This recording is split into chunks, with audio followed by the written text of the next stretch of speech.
Hey guys, today I want to talk about the ideal workout length. You got a lot of people that say different things. Is it 30 minutes? Is it 1 hour? Is it 3 hours? Many people think that the longer you train, the better. You know, many people see a jacked guy and they think that they must be in the gym all day to look like that.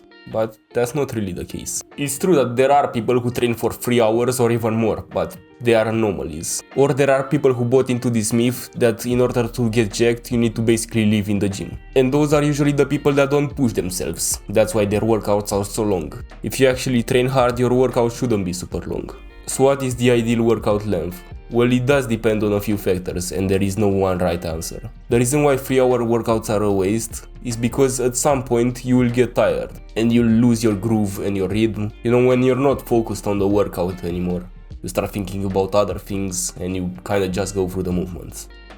That's when it's time to go home. Yeah, your performance should dip naturally during the workout. That's why we start the workout with the hardest movement and slowly get into the isolation movements and the easier movements. Training for 3 hours is also not practical. This is not a full-time job. We can't just keep adding hours into our workouts. We need to think in the way of how can we get the most done out of the least amount of time. Because the more advanced you become, the longer your workouts will be. Your warm-ups will take longer because you need to add more weight. And at some point you'll need to add more volume to your workouts in order to progress. To an extent, of course, your program should help you to progress anyways, without adding any more volume. But once in a while you'll be adding sets here and there. But in my opinion, a workout shouldn't be longer than 90 minutes.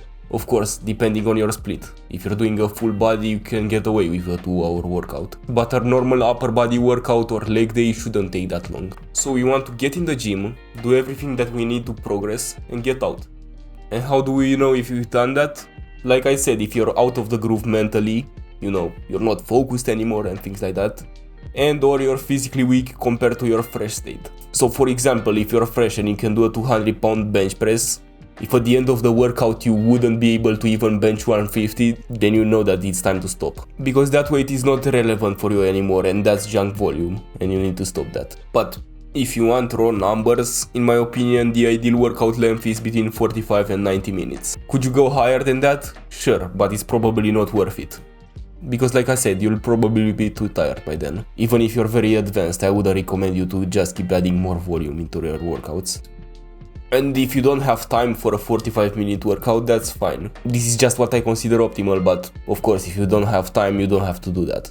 Especially because this is too much for a novice lifter anyway. You can easily get away with a 30-minute workout or even less. And that's a good thing because we wanna milk those short workouts for as long as we can. But if you're above the beginner stage, 45 minutes is just too short. And if your workout is that short, you probably don't rest enough between sets. Because I know that I'm only at my third superset by the time that the timer has hit 45 minutes. And by the way, that's another thing, you should superset. Because if you don't, obviously your workout will be much longer. If it takes 15 minutes for you to do calf work and 15 for abs, that's 30 minutes right there. But by supersetting, you can add this movement somewhere else in the program, while you rest on another movement and you'll save a ton of time. I did make a video about supersets if you want to learn how to apply them to your training.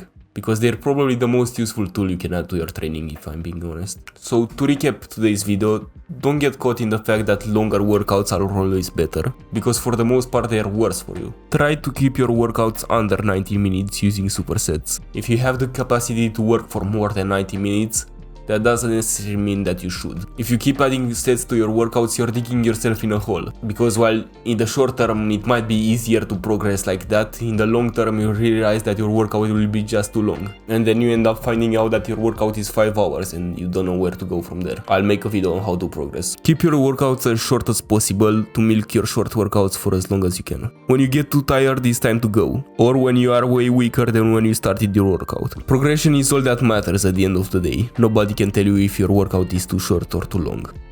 If you can still progress with a 30-minute workout, do that for as long as you can, that's amazing. And if you can progress with a 2-hour workout, that's amazing as well. But maybe you should stop trying to make your workout longer.